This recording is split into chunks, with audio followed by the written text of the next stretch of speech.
Nous sommes dimanche 31 janvier 2021. Vous regardez Espace TV.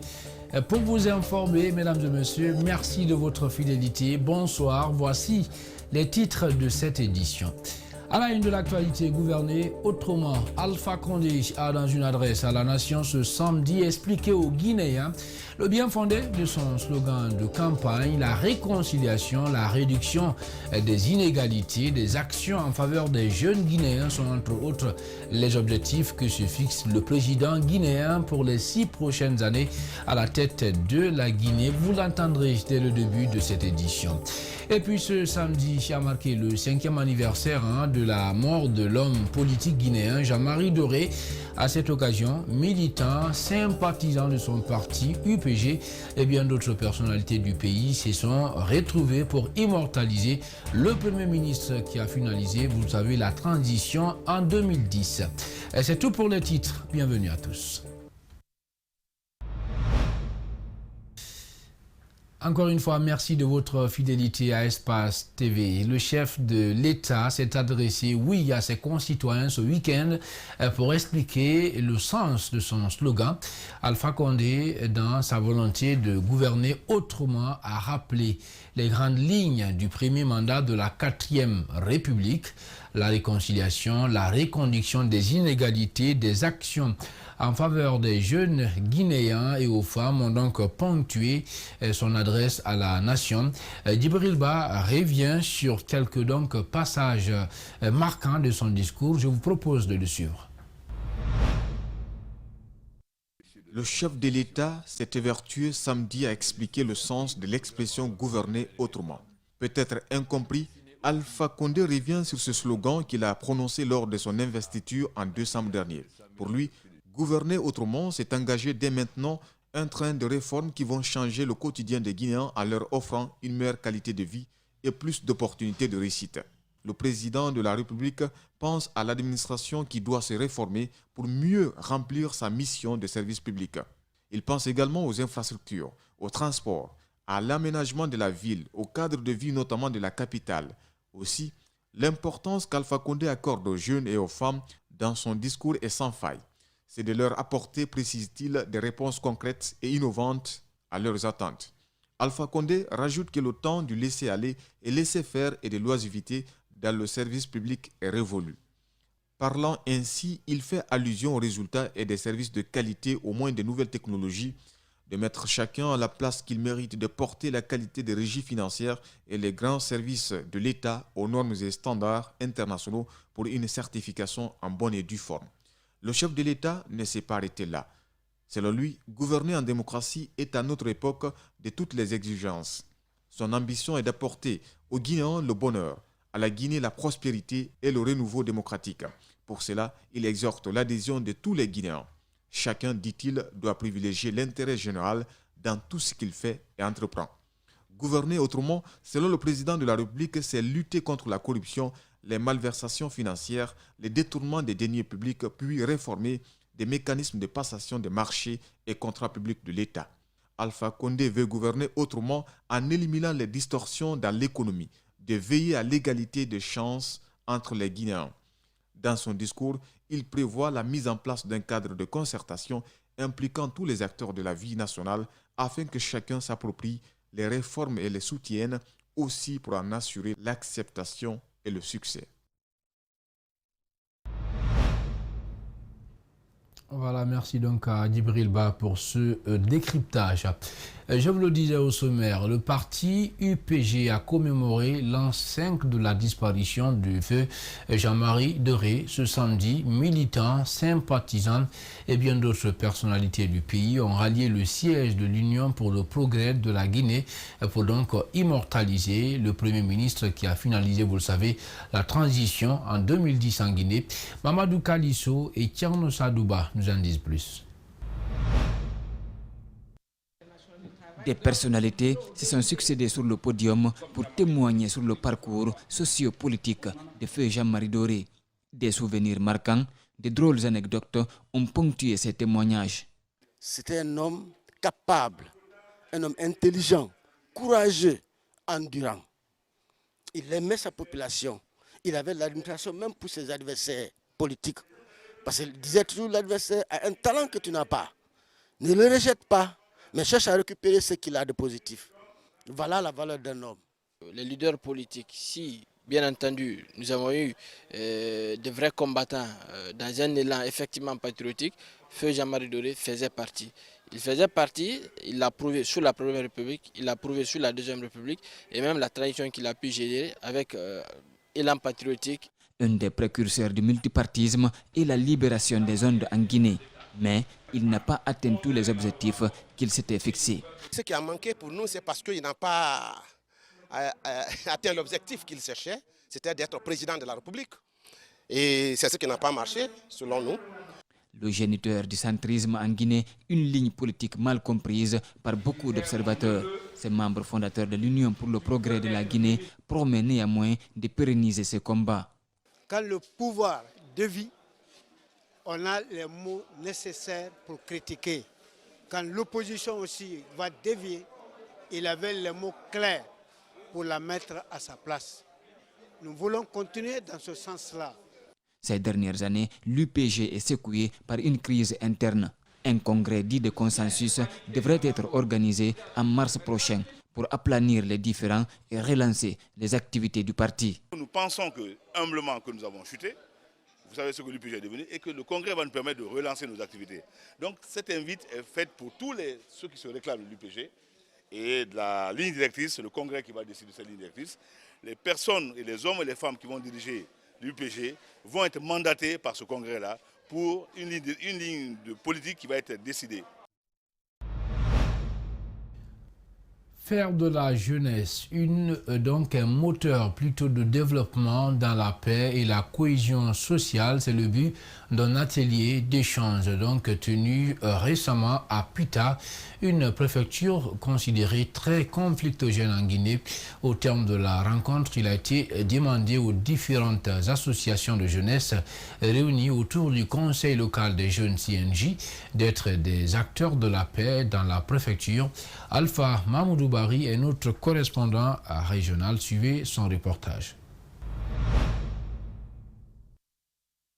C'est la salle de conférence du Centre d'autonomisation et de promotion des femmes CAF de Pita qui a servi de cadre à cette rencontre d'échange et de partage. Elle mobilise des jeunes membres d'associations et délégués des différents quartiers de la préfecture autour des sujets liés à la promotion de la paix dans cette préfecture, considérée comme l'une des plus conflictogènes du pays. La jeunesse est la force vive, sinon la force motrice du développement d'une nation. Dans cette optique, je voudrais vous dire, chers jeunes, de faire de notre jeunesse une opportunité pour le développement et le rayonnement de notre nation et non une menace pour son ascension.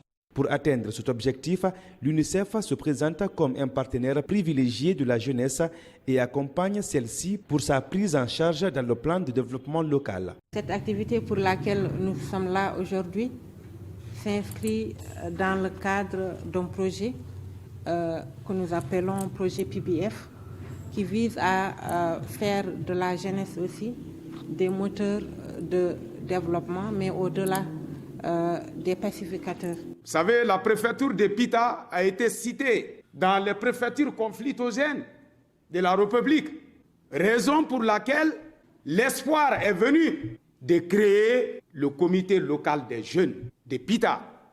Dans la préfecture de Mamou, la coordinatrice bureau UNICEF à Moyenne-Guinée a procédé à une remise de plusieurs équipements informatiques à la radio rurale. En termes de perspective, et ce que nous attendons aussi, c'est que nous sommes dans une démarche de renforcer et de redynamiser le partenariat que nous avons toujours eu avec les radios rurales. D'autres actions ont aussi été menées à Mamou et à Douné dans le cadre de la protection des enfants, l'appui aux femmes et une entrée scolaire sans Covid. Voilà, Merci donc Alpha Mamadou Barry pour cette correspondance. Comment consolider la paix et la cohésion sociale en Guinée? C'est l'une des préoccupations de quelques fils et filles du pays. À Kaloum, quelques ressortissants, vous allez le voir, sages et religieux, demandent exige plutôt la consolidation de la quiétude sociale. C'est à travers une cérémonie religieuse organisée en cette faveur que les religieux ont plaidé pour la consolidation de la paix dans notre pays. Mohamed Valek Touré, explication.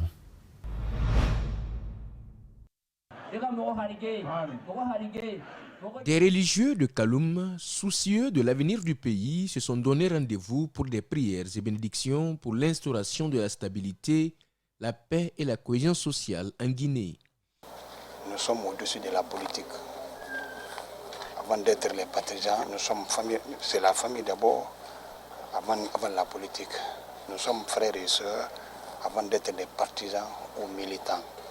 Donc aujourd'hui, notre objectif, c'est cela. Cultiver la paix, demander le bon Dieu pour qu'il y ait tolérance entre nous. La paix n'est pas un vain mot, prêchent ces religieux. Le prêcheur dans ses prêches a fait comprendre que le manque de paix en Guinée est dû au fait que la majorité des citoyens ignorent les lois et les règlements. L'important donc est de sensibiliser les citoyens pour consolider ensemble le tissu social. Kaloum est la première commune, donc nous souhaiterions qu'elle soit la référence pour toutes les autres localités de la Guinée. Tous les quartiers de Kaloum, pour prêcher la paix et la quiétude sociale dans notre cité. Cette activité des sages de Kaloum doit être pérenne.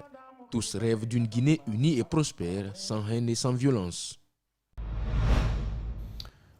Dans le reste de l'actualité nationale, le ministère de la Ville et les autorités locales de Kaloum, Matam et Dixine ont entamé ce week-end une vaste campagne de déguerpissement des emprises de la route.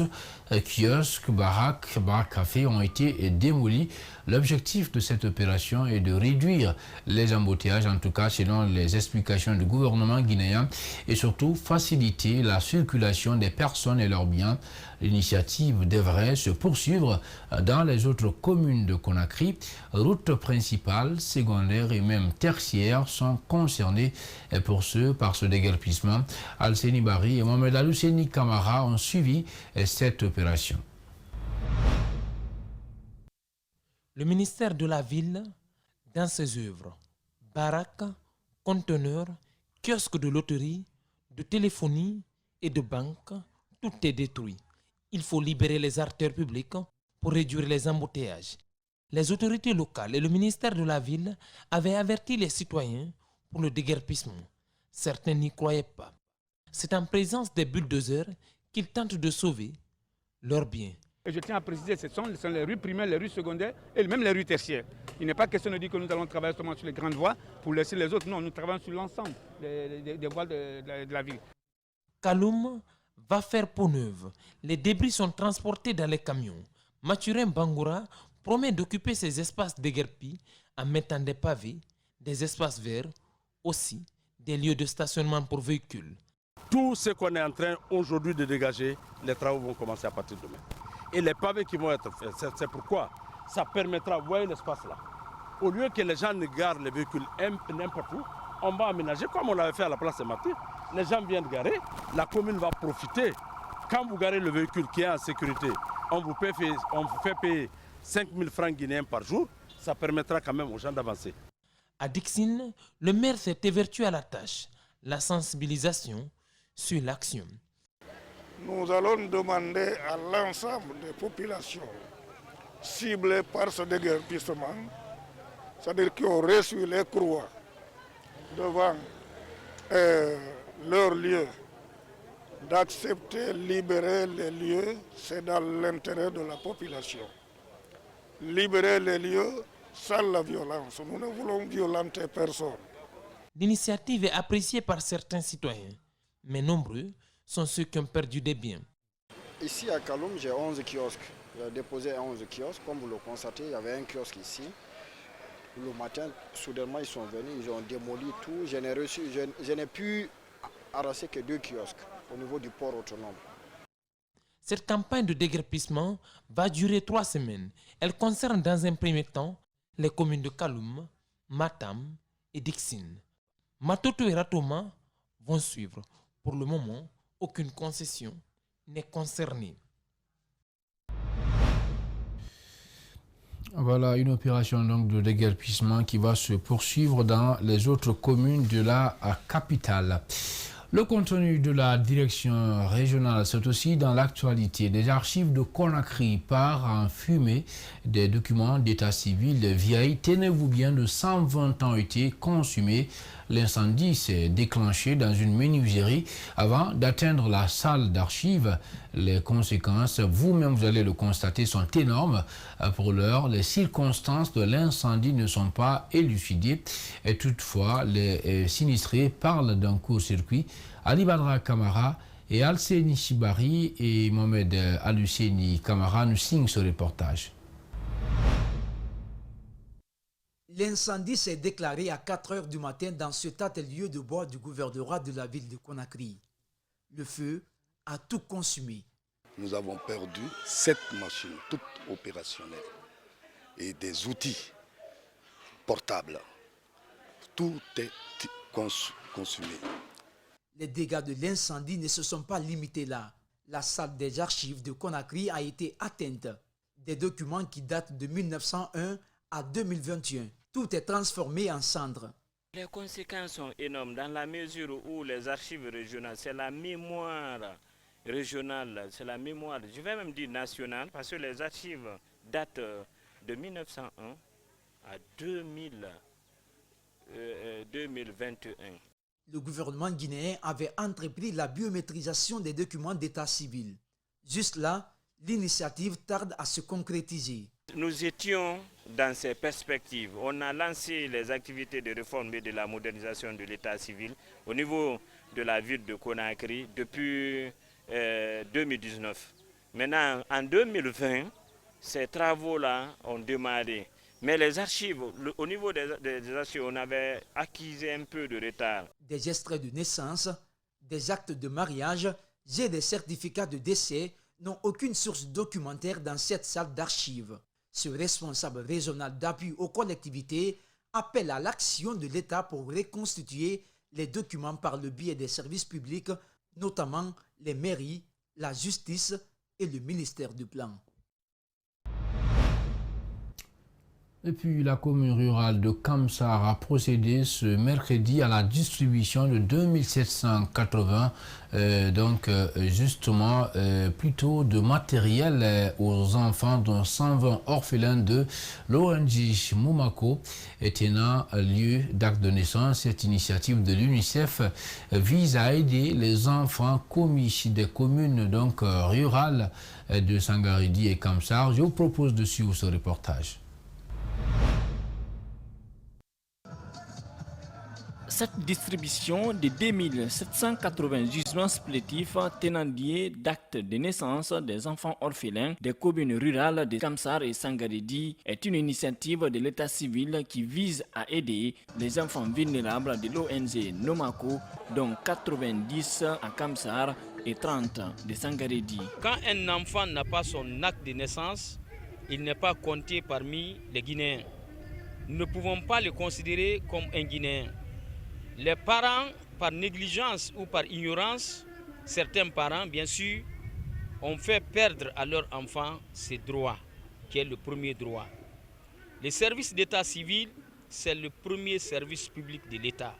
Durant des jours de travail, ces officiers de l'état civil de la commune rurale de Kamsar vont repartir 2780 gisements supplétifs aux enfants de cette commune de convergence. Les pères de famille et les mères de famille étaient beaucoup plus préoccupés par les baptêmes.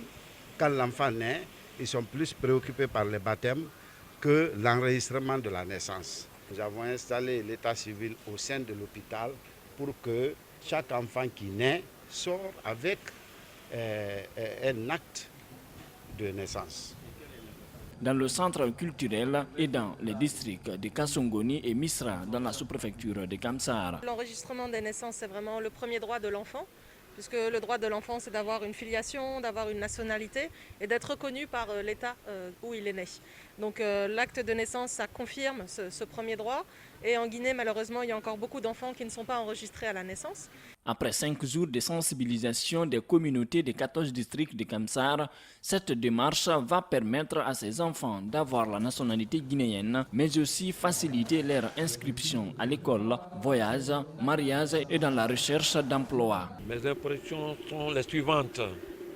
Elles sont d'une satisfaction énorme, parce que pour la première fois que l'UNICEF ait eu l'initiative de prendre un nombre écrasant pour la remise officielle des extraits de naissance ou bien des actes supplétifs.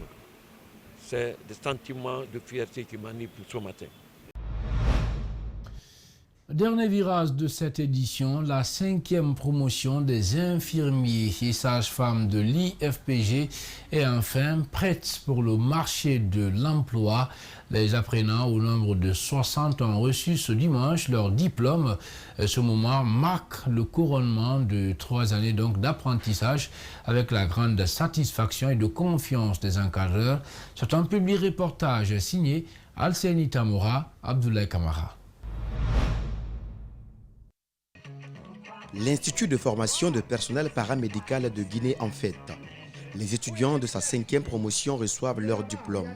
Depuis 3 ans, ils étaient là, motivés. Ils témoignent de la disponibilité de leurs enseignants à partager leur savoir-faire. Nous vous affirmons que les expériences acquises pendant nos différents stages démontrent tout le sérieux et toute la sérénité qui ont caractérisé notre temps de formation. À l'issue de cette formation reçue, nous vous rassurons que nous nous sentons suffisamment prêts avec des instruments nécessaires qui nous ouvriront de nouvelles perspectives, notre conduite quotidienne et l'appréhension de nos tâches de sage-femme et d'infirmiers d'État. L'IFPG est ambitieux. L'Institut compte enrichir dans les années à venir son éventail de formation en technicien de santé publique, technicien de laboratoire et en kinésithérapeute. La force de l'IFPG et de ses responsables réside à plusieurs niveaux, que je me fais le devoir de vous citer avec votre permission. Elle est d'abord au niveau de la fondation qui met tout en œuvre pour faire grandir notre institut, mais aussi dans les bons rapports qui existent entre les enseignants et la direction d'une part et entre les parents de l'institut d'autre part. Ce jour qui marque donc la remise des diplômes de la 5e promotion de l'IFPG est aussi saisi par les encadreurs pour encourager les apprenants à relever le défi. Certes, vous êtes diplômés aujourd'hui, mais le marché de l'emploi reste un défi à relever où les places sont taillées sur mesure et où vous aurez l'occasion d'exprimer vos talents et de mettre en valeur vos acquis durant votre cursus. L'Institut de formation de personnel paramédical de Guinée est créé en 2013. Voilà, mesdames et messieurs, c'est la fin de cette édition d'information, une édition réalisée par Mamadou Kalisso. Elle a été donc conduite à la régie et au cadrage par Abakar Foté Souma, assisté de Salimou Fofana et de Nalaï Silibé. Et ce fut un réel plaisir pour moi de vous servir sur Espace TV. Grand merci au PDG Lamine Girassi pour cette opportunité et surtout merci à l'ensemble du personnel du groupe Adafou Média. Merci donc à vous tous de votre aimable attention. Prenez soin de vous où que vous soyez dans le monde. Surtout, que Dieu bénisse la Guinée et les Guinéens.